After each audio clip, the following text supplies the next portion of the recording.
It's hard to imagine that a young girl like Bernadette goes with a couple of her friends, and all of a sudden she hears a sound of a dress, and she looks up and she doesn't know who it is, and then she finds out that it's the Blessed Mother.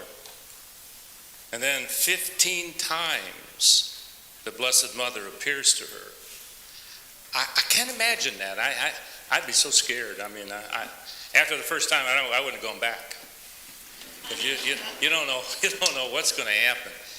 But man, this little girl had such great faith in the Blessed Mother. And the Blessed Mother had great faith in her. She told her, you go tell the priest I want a chapel built here. And there's going to be a pool coming out of that stream. And that little girl started digging. She couldn't, her hands are full of mud, and all of a sudden, water started coming up. That pool that's there in Lourdes now has been given the privilege of the church declaring 70 miracles of healing from that pool. 6 million people a year go there. 6 million visitors. But it's one of the greatest landmarks in the whole country of France. Tonight, we honor the Blessed Mother, who's responsible for all this. Now, she's appeared everywhere. Lourdes, she's appeared at Fatima, Knock, Mexico, Medjugorje. She's appeared everywhere. But she's always had the same message. And wherever she's appeared, and through her whole life, her whole message was always the same. And you had it in the gospel tonight. Her message to you and to everyone is, do whatever he tells you. Do whatever he tells you. It was an incredible wedding. Those of you in math, did you add up how much wine that is? That's a lot of wine. I mean, that was a lot of wine. And they were Mary's friends. They weren't Jesus' friends. Mary must have known a lot of people. Do whatever he tells you. Now, I'm going to confess to you, when I was first ordained, and in the first 10 years of my priesthood, I thought that's what I was supposed to do. Do whatever Jesus tells you. Now, that's a lot. Where do you go find that? You pick up that Bible? You do everything he tells you? That was pretty. That was too much. So then I thought, well, then you need to find out what was the greatest thing he told me? What was the greatest sermon? What was the greatest homily? Now, my teachers told me that I need to look to the Beatitudes. The ones you have out here on the stone, the Beatitudes, because they'd say it was Jesus' greatest talk, his greatest sermon. And I don't think so. I don't think so. And the reason I don't think it was his greatest sermon is that he lifted that from his mother. He stole that from Mary. I'm not kidding you in this. I had somebody in Rome work on this. If you take the Beatitudes on one side and take Mary's Magnificat on the other, they're pretty much the same. So if he got that from his mother, I'm not going to give him credit for his greatest sermon. That's his mother's sermon. So I don't think that's his greatest sermon. So it took me 30 years. I'm embarrassed about this, but it took me 30 years to figure out what his greatest sermon was for me. And I'm embarrassed to tell you that I missed it as a priest for 30 years. And I'm embarrassed to tell you because I cannot tell you how many churches I've been in my priesthood. But for 30 years, I've been in a lot of churches. And his best sermon was on the walls. And I missed it. How could have I missed that? staring at me on the walls. Jesus took a walk to his death. His mother watched the whole thing. Mary saw the whole thing. He took a walk to his death, and he was teaching me how to live. So I'm inviting you to walk with me as we go through that walk. It's on the walls of your church here. At the very first stop on the walk, the very first station, Jesus was judged to be a criminal. He was innocent. He did nothing wrong. He was judged to be a criminal. He said nothing. But he gave us a message. Hey folks, no more judging each other. No more rash judging. No more prejudging. My Father does the judging. Okay, parents, teachers, there's a difference between judgment and evaluating behavior. Okay. As a parent, you have to evaluate behavior. But you don't go the next step of judging them to be less than you. You know how hard that is? I bet you can't go through a whole day either reading the paper, turn on television, turn on the radio, and not judge somebody. And as we talked on the weekend, if you're in your car a lot, that's really hard. But what a great message for today. Not for 2,000 years ago. No more judging. His mother knew he did nothing wrong. She watched this. The second station, the second stop, they told him, carry this cross. They put a cross on his shoulders. He never complained. He had a right to complain. He never complained. What a great message, huh? For me and maybe you. Hey, no more complaining. Why do we complain? I'm a golfer. You know what I complain about? I complain about the weather. Who's in charge of the weather? It ain't Brian Busby. It ain't Gary Lezak. It ain't Gary Amble. Now, they take credit for it. You know, they take credit for the weather. Even the anchors will turn and say, hey, boy, Gary, you gave us a good day today. Gary didn't give us anything. What a great message. You know why we complain? I complain because I want you to feel sorry for me. Kind of like, who has the worst pain? Who has the worst suffering? I get this in nursing homes because I go into 100 nursing homes a year. And you get what we call one-upmanship in suffering. You know how that goes? You go in there and say, hey, Joe, how you feel? Oh, Father, my back is killing me. Before he gets that out, Sue says, my stomach's worse. And before she gets that out, somebody else says, well, I can't eat. We're all handicapped. Sometimes it shows. Sometimes it shows by a patch or a cane or a wheelchair or a walker. But we're all handicapped.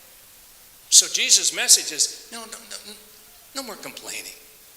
What a great message. The third and the seventh and the ninth stations, what a great message. I can't imagine his mother watching this. I can't. If my mother saw that happen to me, I can't imagine what she would do. He fell. He got up. He fell a second time, got up. He fell a third time and got up. Why would you get up? If that was me, I'd have stayed down and pretend I was dead. Hey, they're going to kill you anyway. They're going to kill you anyway. But you know what? He was giving us a message. And I always tell people, I always think of this basketball coach. I just thought this guy was so good. He was a great Catholic, a good guy. His name was Jimmy Valvano. And he coached North Carolina State. They won the whole thing one year, you know, the whole NCAA title. And shortly after that, he gets cancer. And eventually he had to quit coaching. And pretty soon he was close to death. So the ESPY Awards, the ESPN, they decided to give him the Lifetime Achievement Award. So the night he was to receive that, He was sitting in the front row with Dick Vitale, the announcer, his closest friend Mike Krzyzewski, the coach at Duke, his wife and 2 daughters, and they were sitting in the front row. It came time for Jimmy to give his acceptance speech of the Lifetime Achievement Award, and he couldn't walk up these 3 steps to the podium. So Dick Vitale and Mike Krzyzewski carried him up. He got up here to the podium, and he had to lean on it because he was white as a ghost, and he said, now, they told me that I have 12 minutes to give this talk. He said, what are they going to do to me if I go over 12 minutes? he said, I'm dying here, he said, so you're going to get the talk. He gave a message that resonates today. That is the message of the 3rd, 7th, and 9th stations. Never, ever give up. Never, ever give up. I wish I could get that across to every teenager. 1 hour in this country takes his life. I knew if they had that message, they would not give up. What a great message for today. His poor mother had to watch this, but she knew what he was about. And she saw it, and that's why it continues today as she appears to us. Just do whatever he tells you. Don't give up. Don't give up. The 4th, 6th, and 8th stations. Now, this is the last time Mary got to speak to him. He spoke to her when he was on the cross, but this is the last time Mary got to speak to him. The 4th, 6th, and 8th stations. Hey, men, pay close attention. He stopped 3 times by choice. All 3 times were joyous occasions, and all 3 were for women. He stopped at the 4th station for his mother. He loved his mother. That was a great, great meeting. He stopped at the 6th station. He was so moved by Veronica, he gave a picture of himself on her veil. He got to the 8th station. He said, hey, quit your crying. Quit your crying. Take care of your kids. Take care of your children. Because he knew children bring us great joy. His message was, find me in the midst of your pain and you will experience joy. Joy. Now I think, I can't prove this, I think he gave that message to women because only a mother knows the fine line between awful, excruciating pain and an instant, unbelievable joy in the birth of a child. You're heavy, you're uncomfortable, you go into awful pain, but in an instant, you have unbelievable joy in the birth of your child. He was telling us, find me. You're going to have pain, you're going to have suffering, but find me and you'll experience joy. What a great message for today. The 5th station is about Simon. Now, I ask you the question, Simon helps Jesus carry the cross. Who gave the gift? Simon or Jesus? See, I think Jesus gave the gift. Jesus let Simon help him. Give you an idea. Those of you who go down to Seton Center, those of you who go to soup kitchens, those of you who help the homeless, those of you who visit the nursing homes, and you do a lot of that. When you come home, don't you feel good? When you do that, I know you had to feel good about that. Tell me, how do the poor get that feeling? How do they get it? You know how they get it? They give you the gift. They let you help them. It's kind of like, I knew a lady here in Kansas City when I first came to Kansas City. She had all these kids, and all she did is take care of the kids. Then they got married and had their kids. She took care of those kids and those grandkids. That's all she took care of. That's all she did, take care of the kids and the grandkids. On her deathbed, her oldest daughter went into her bedroom, took a dishcloth, put it in cold water to give her some comfort, and her mother took it out of her hand to do it herself. And her daughter said, Mom, You spent your whole life taking care of me.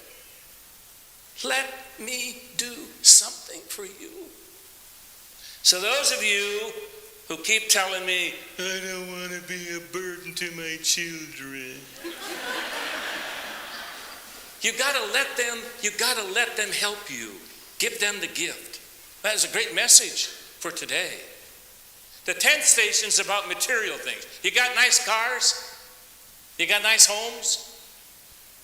You got nice clothes and money? Don't feel guilty. Don't get too attached. And be willing to share. And by the way, if you have all nice things, don't think it's because you work so hard to get it. There are people who work harder than you who don't have anything. You are blessed by God. You are fortunate, so don't get too attached and be willing to share. Now, I have some friends here. I have friends here from Des Moines, Iowa. They wherever I go, they show up. I don't even know they're coming, but they're in the second pew over here. They show up all the time. I got friends over here. They know this story. I've been doing this work for 38 years. For the first 10 years in Lent and before Lent, in February and March and January, I am in Minnesota, in Iowa, North Dakota, and Wisconsin. I did that for 10 years. When it was 39 below, I said, that's it. No more am I going to be up here during those months. I'm the director of the work. I make sure the schedules are properly worked out. Now, I'm in Arizona and California and in the South. Anyway, since my twin brother does mission, so we had this mission schedule in Tucson, the St. Elizabeth Ann Seton, many years ago. So when we finished the mission, we had a rental car. We had a day to get to California to do the next mission. So we came out of the hotel the one night we had, and Bob opened up the trunk of the car, and I thought he was going to die. He just yelled out, "They're gone!" And I said, "They're gone!" Now, the pros know how to get into those trunks without keys. You know, they're pretty good at it. So our whole trunk was cleaned out, the whole trunk. Now, I knew when he was about to die, he wasn't talking about the suitcases. The golf clubs were gone.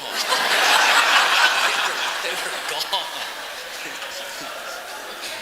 Now, the great news about that, our community has great insurance. So we got brand new golf clubs, brand new set, everything. Shoes, bag, golf balls, everything.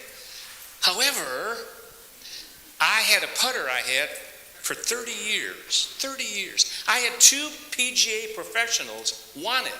They were willing to give me a couple of beautiful putters. I said, no, I want that. This is mine. And I was pretty good with this putter. I don't have it anymore. I don't get the message of the first station, no judgment. I do not get the message of the second station, no complaining. I did not give up on trying to find out who took them. I saw no joy in the midst of this suffering. All of a sudden, I'm playing golf with my twin brother, and he says, sounds to me like you're too attached. And he was right. I got a brand new putter, and I'm moaning and groaning. I don't have the old one. So if you got nice things, don't get too attached and be willing to share. And we share. Why do we share? Because we're blessed. We're blessed. So be willing to share. Now, the 11th station is about pain. Everybody has pain. What do you do with it? What do you do with your pain? Now, the temptation is to let everybody know. See, let everybody know. Because if you tell them all your pain, they're going to feel so sorry for you. They're going to be so empathetic for you. Now, you know what Jesus did? He didn't complain. He took his pain and he offered it to his Father. And he told his Father what to do with the grace that he earned. He said, I'm offering the pain and the suffering to you on this cross. And I want you to take care of my people. Why don't we do the same? The pain comes, offer to God and say, now God, take care of my grandkid. Take care of the poor. Then you see the suffering then becomes meritorious. It has a great ending. The last part of the walk, this had to be the hardest for Mary. Jesus told her the importance of family. On the cross, he turned to his mother and he pointed to St. John. He said, "There's your son." Well, that wasn't his son. Then he turned to John and he said, "There's your mother." What he was teaching us, the importance of family. That's what he was teaching us. As he was dying, he was teaching us the importance of family. But then at the end, he had one message. You gotta forgive. You gotta forgive. Now, if there's someone in your life you haven't forgiven yet, and we all experience, it can be an ex-wife, an ex-husband, a priest, a sister, a teacher, a brother, a child, you gotta begin the process. Surely you're not going to show up at God's door and he says, "Hey, how come you couldn't forgive her?" And your answer is, "You don't know what she did?" God's going to, "Excuse me, I know what she did. I'm not asking you what she did. I'm asking you why you couldn't forgive her." That's tough. And that's the challenge. We must let it go. We must forgive. That's his last words. His last words. Now, he took that walk to his death to teach us how to live. He didn't want us to do that. When I was a little kid, I didn't care too much for the stations. Because they kept telling us it was my sins that nailed him to the cross. I thought, I didn't do anything wrong. I didn't do anything wrong. I don't think that's what he had in mind. He was teaching us how to live. No more judging. No more complaining. Don't give up. Don't give up. Look for me in the midst of your pain. Let others help you. Be willing to share. Be willing to share. And when the pain comes, offer it to my Father. And then forgive. Let it go. Mary had to take the same walk. She walked along and watched it all. Never complained. Never yelled. Never screamed. Do whatever he tells you. Do whatever he tells you. Thank you to the Blessed Mother. And thank you to Jesus. Now, Lent's coming. I invite you to take that walk. Take that walk with the Lord. And know that you're walking with Mary as she walked.